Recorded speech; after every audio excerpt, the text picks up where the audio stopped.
আপনি দেখেন ওবায়দুল কাদের নোয়াখালী কিছুই করে নাই। আমরা শুধু নোয়াখালী বিভাগ চাই না, আমরা পাশাপাশি নোয়াখালীতে একটা বিমানবন্দর চাই।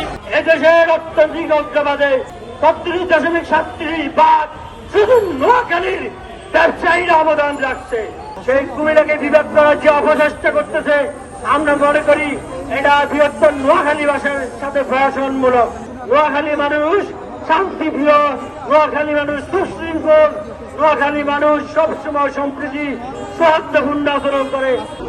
এদেশের শ্রেষ্ঠ ভাষা আন্দোলন থেকে মহান মুক্তিযুদ্ধ থেকে শুরু করে চলমান এই গণতান্ত্রিক আন্দোলনের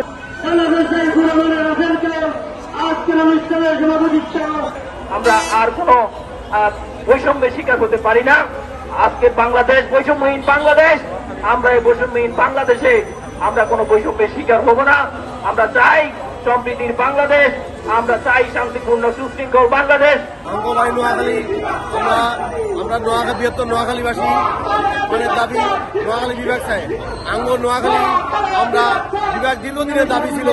এটা আমাদেরকে বিভিন্ন সময় বিভিন্ন সরকার আমাদেরকে বিভিন্ন রকমের প্রতিশ্রুতি দিয়েছে, সে প্রতিশ্রুতি বারবার ভঙ্গ করেছে। অথচ দেখেন আমরা নোয়াখালী জেলা বিভিন্ন সময় দেখেন সারা বাংলাদেশের সবচেয়ে ধনী জেলা নোয়াখালী জেলা। বিদেশের এভিডেন্স সিংহভাগ আসে নোয়াখালী থেকে। আর আপনি দেখেন বাংলাদেশের অর্থনীতি স্বনির্ভর মধ্যে 35% সে নোয়াখালী শিল্পপতিরা। সারা বাংলাদেশের মধ্যে 35% হচ্ছে নোয়াখালী শিল্পপতি। এই নোয়াখালী উন্নয়নে আমরা সবসময় নিজেরাই উন্নয়ন করি সরকারিভাবে। গত সরকার আমলে নোয়াখালীর কোনো উন্নয়ন হয় নাই। আপনি দেখেন ওবায়দুল কাদের নোয়াখালীতে কিছুই করে নাই। নোয়াখালীতে অর্থনীতির বড় সিংহভাগ আছে নোয়াখালী থেকে। আজকে নোয়াখালীর দাবি একটাই, আমরা নোয়াখালী বিভাগ চাই। আমাদের 200 বছরের ঐতিহ্য, 200 বছরের পুরানো নোয়াখালী জেলা। এই নোয়াখালী জেলা ফেনী, লক্ষ্মীপুর এবং নোয়াখালী এবং চাঁদপুরের কিছু অংশ নিয়ে আমরা নোয়াখালী বিভাগ চাই। 35% রেভিডেন্স যুদ্ধ বাংলাদেশের সবচেয়ে বড় রেভিডেন্স হচ্ছে বিশেষ রুলামিনী প্লেস নোয়াখালী।